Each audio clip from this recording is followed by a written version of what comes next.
রাম নারায়ণ রাম।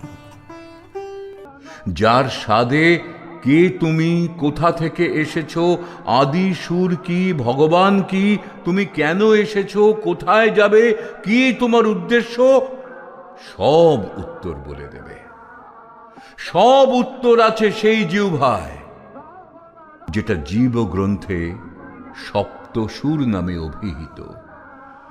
তেতো মিষ্টি সব স্বাদ, 10 রকমের স্বাদ এক জিহ্বা যেমন বলে দেয়, তেমনি সেই বিরাট জিহ্বা সে বলে দেবে জীবনের স্বাদ, বলে দেবে সমস্ত সমস্যার সমাধানের উপায়।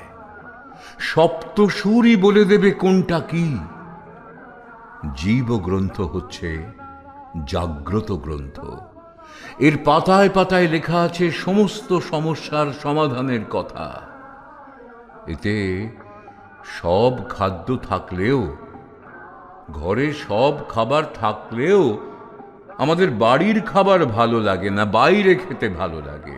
রেস্টুরেন্টের খাওয়া ভালো লাগে, ফুলুরি, পেঁয়াজের বড়া, ওই রাস্তার তেলে ভাজা, ওইগুলোই ভালো লাগে।